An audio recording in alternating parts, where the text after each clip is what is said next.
शहर के एक चौराहे के पास कूड़े के ढेरों को बीच में एक गरीब लड़का रहता था। उसका नाम किशोर था। उम्र मुश्किल से 16 साल। सुबह होते ही वह एक फटी हुई बोरी कंधे पर डालकर कूड़ा बीनने निकल जाता। प्लास्टिक, लोहे के टुकड़े, टूटी बोतलें, जो भी मिल जाता वही उसकी कमाई का साधन था। उसी पैसे से वह अपनी बूढ़ी माँ के लिए दवा लाता और रात का खाना करता। किशोर के पिता कई साल पहले गुजर गए थे। माँ कमजोर रहती थी, इसीलिए घर की सारी जिम्मेदारी उसी पर थी। लोग उसे देखकर मुंह फेर लेते। कुछ बच्चे उसका मजाक उड़ाते और कुछ उसे इंसान समझते ही नहीं थे। लेकिन किशोर के अंदर एक ऐसी चीज थी जो किसी को दिखाई नहीं देती थी, सीखने की भूख। कूड़ा बीनते बीनते किशोर को कई बार टूटे फूटे इलेक्ट्रॉनिक सामान मिल जाते। एक दिन उसे एक पुराना खराब कंप्यूटर मिला। लोग उसे कबाड़ समझकर फेंक चुके थे, लेकिन किशोर के लिए वह खजाना था। वह उसे घसीटते हुए अपनी झोपड़ी में ले आया। कई दिनों की मेहनत के बाद किसी तरह वह कंप्यूटर चालू हो गया। स्क्रीन जली तो किशोर की आंखों में चमक आ गई। दिन में वह कूड़ा बीनता और रात में उसी कंप्यूटर के सामने बैठ जाता। उसे समझ नहीं आता था कि सब कुछ कैसे चलता है, लेकिन वह किशोर कोशिश करता रहता था। धीरे धीरे वह सीखने लगा कि सिस्टम कैसे काम करता है, बटन दबाने से क्या होता है और स्क्रीन पर दिखने वाली चीजों का मतलब क्या है। उसने कभी किसी से ट्रेनिंग नहीं ली थी, उसका गुरु सिर्फ जिज्ञासा ही थी। किशोर को रोज एक बड़े बैंक के सामने से गुजरता था, वही बैंक जहां उसकी माँ का छोटा सा खाता था, जिसमें वह मेहनत की कमाई जमा करती थी। कई बार किशोर की माँ के साथ बैंक भी जाता। वहाँ वह ध्यान से देखा कि कंप्यूटर पर कर्मचारी कैसे काम करते हैं, कैसे पूरा बैंक एक सिस्टम पर टिका हुआ है। एक दिन बैंक में अजीब सी हलचल थी। कर्मचारी परेशान थे, कंप्यूटर बार बार रुक रहे थे। मैनेजर के चेहरे पर चिंता साफ दिखाई रही थी।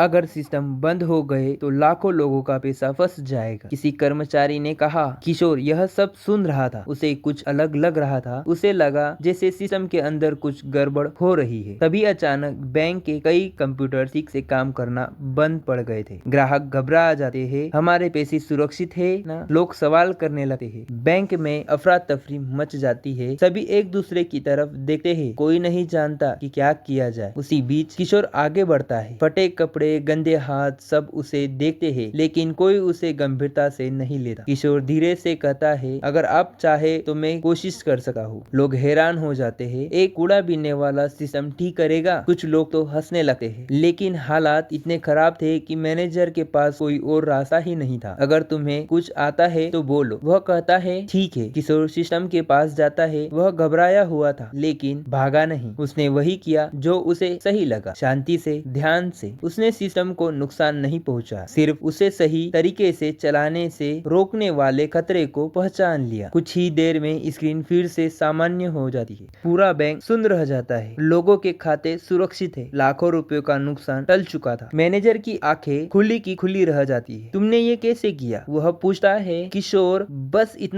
इतना कहता है, मैंने सिस्टम तोड़ा नहीं, मैंने उसे चलाया है। बैंक के अधिकारी समझ जाते हैं कि किशोर कोई असाधारण बच्चा नहीं है। उसने जो भी किया वो पैसों के लिए नहीं था, बल्कि लोगों की मेहनत बचाने के लिए था। उसकी माँ जैसे हजारों गरीब लोगों की मेहनत। कुछ दिनों बाद किशोर को फिर बैंक बुलाया जाता है। इस बार सम्मान के साथ। बैंक उसे सीखने का मौका देती है, उसकी पढ़ाई की जिम्मेदारी भी लेती है। वही लोग जो कभी न उसे नजरअंदाज करते थे, आज उसी की काबिलियत की बात करते हैं। किशोर की माँ की आंखों में खुशी के आंसू थे। उसने अपने बेटे से कहा, तूने साबित कर दिया कि हालात इंसान को छोटा नहीं बनाते। किशोर ने उसी दिन सबको एक सबक दिया, काबिलियत कपड़ों से नहीं, सोच से पहचानी जाती है। कूड़ा बीनने वाला बच्चा भी अगर मौका मिले तो बड़े बड़े सिस्टम चला सकता है।